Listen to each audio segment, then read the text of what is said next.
é sempre a energia final menos a energia inicial. Produto menos reagente. Essa é a ideia do funcionamento aqui.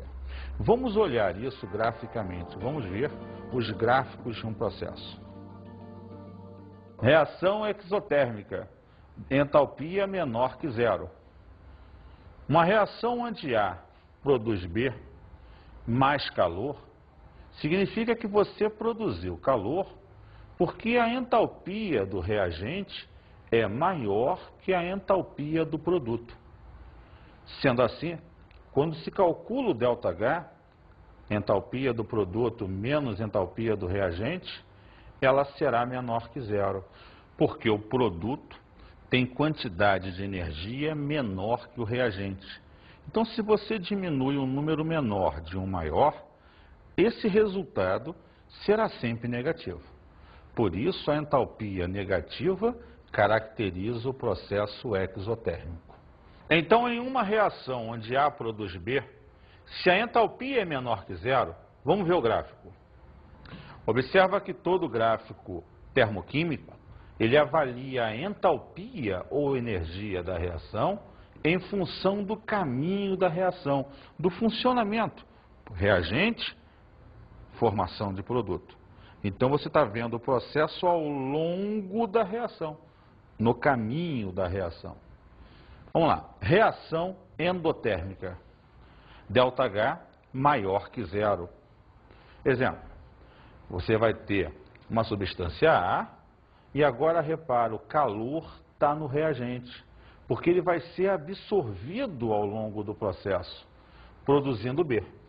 Nesse caso, a entalpia do produto é maior que a entalpia do reagente. Você produziu uma substância que tem mais energia do que a que tinha antes. Olha só, a entalpia, então, se é a energia do produto menos a energia do reagente, vai dar um resultado positivo. ΔH maior que zero.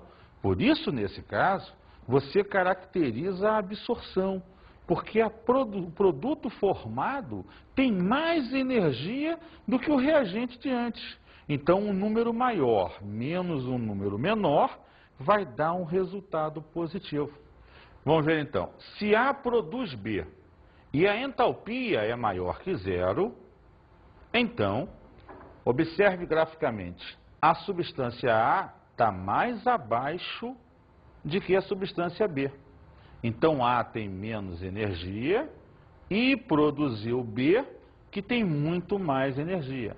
A variação de entalpia em amarelo vai ser, então, positiva, porque o produto final, ao longo da reação, ao longo do caminho da reação, tem mais energia que a substância A, que lá no início foi apresentada para a gente. Então, graficamente, a gente tem que observar que se o gráfico caracteriza uma reação exotérmica, B está sempre abaixo de A. Se o gráfico caracteriza uma reação endotérmica, A está sempre abaixo de B. Então, o B está acima na endo, o B está abaixo na exo. Legal?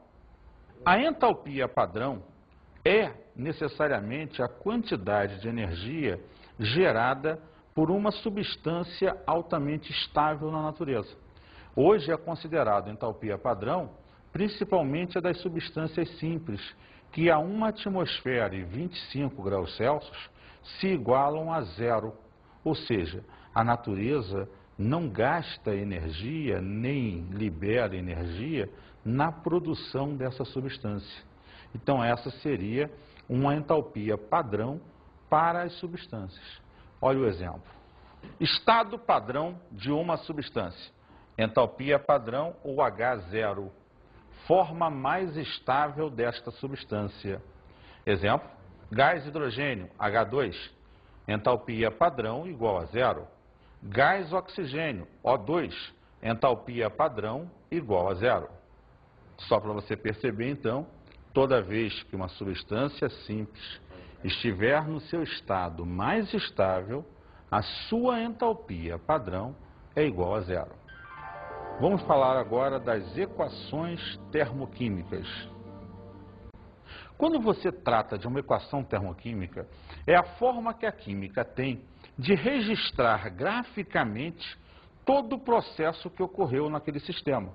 Você coloca os reagentes, a seta, os produtos, a variação de entalpia no final e determina, por exemplo, os estados físicos que cada substância estava quando envolvida no processo. Então, representar uma equação termoquímica é representar todo o processo detalhadamente. Vamos ver esse exemplo. Carbono, na forma de grafite, com o oxigênio, produz o CO2, tendo um ΔH igual a menos 394 kJ. Repara, carbono, grafite, oxigênio, gasoso, CO2, gasoso a 25 graus Celsius e 1 atmosfera. Observa, para ser mais completo, a equação termoquímica ainda tem ao seu redor a temperatura e a pressão na qual aconteceu. Isso é importantíssimo porque, dependendo da variação da temperatura ou da pressão ao qual o sistema sofra, as quantidades de energia vão variar. Vamos observar esse texto a seguir. A entalpia de um elemento ou substância varia de acordo com o estado físico, pressão, temperatura e a variedade alotrópica do mesmo. Logo, em uma equação termoquímica, devemos indicar a variação de entalpia, ΔH, o estado físico das substâncias envolvidas, a temperatura e a pressão nas quais ocorre a reação, o número de mols envolvidos no processo. Esse texto conclui todos os elementos fundamentais de uma equação termoquímica.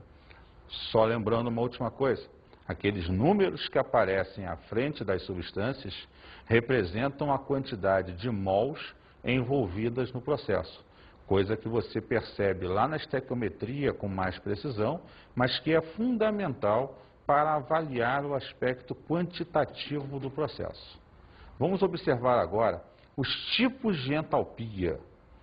Quando você trabalha o tipo de entalpia, deve-se lembrar que entalpia é tudo a mesma coisa, é a quantidade de calor envolvida no processo.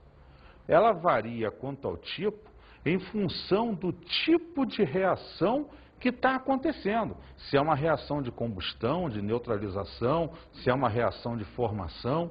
Então, cuidado, não vai achar que são várias entalpias. Entalpia é uma. Ela apenas caracteriza o tipo de reação ao qual essa energia estará ligada. Vamos lá. Entalpia de formação. A energia ou entalpia de formação é a quantidade de calor necessária para formar 1 mol de qualquer substância a partir das suas substâncias simples. Exemplo, H2 mais 1 meio de O2, produzindo H2O. Para produzir 1 mol de água, a entalpia de formação foi menos 68,3 quilocalorias por mol. Traduzindo, em 1 mol, libera-se 68,3 quilocalorias. Essa, então, é a energia de formação da água. Entalpia de combustão. ΔHC, Czinho representando a combustão. A energia de combustão, a entalpia de combustão, é a energia necessária para se queimar 1 mol de qualquer substância. Lembrando que no caso da combustão, a reação é sempre exotérmica, então ela sempre libera calor. Vamos ver um exemplo. O etanol mais 3 de O2, produzindo 2 de CO2 mais 3 de água. Para isso, ela tem uma entalpia de menos 326 quilocalorias por mol. Quando 1 mol de etanol queima, libera 326 quilocalorias. Não se esqueça que todo processo exotérmico tem sinal de entalpia negativo. Então, aquele menos que você vê na imagem, necessariamente representa a liberação de calor. Então, o menos sempre está associado na termo à liberação do calor, ok? Entalpia de neutralização, ΔH, N de neutralização. A entalpia de neutralização é a energia liberada ou absorvida quando 1 mol de íons hidrogênios reage com 1 mol de íons hidroxilas, caracterizando a neutralização ácido-base. Vamos ver o exemplo. 1 mol de íons hidrogênios, H+, reage com 1 mol de íons hidroxilas, OH-, produzindo 1 mol de água no processo. A entalpia para esse caso foi menos 57,7 kJ por mol, o que significa que 1 mol de ácido ou base forte, em geral, produz sempre 57,7 kJ. Essa é uma média energética nas neutralizações de ácido e base fortes. Vamos trabalhar agora a chamada lei de Hess. Hess foi um cientista que, em torno de 1840 e pouquinho, ele observou através de alguns exemplos que uma mesma reação feita de uma forma direta, uma só etapa, ou em várias etapas, gastava, no sentido de liberar ou de absorver, a mesma quantidade de energia. Sendo assim, ele enuncia uma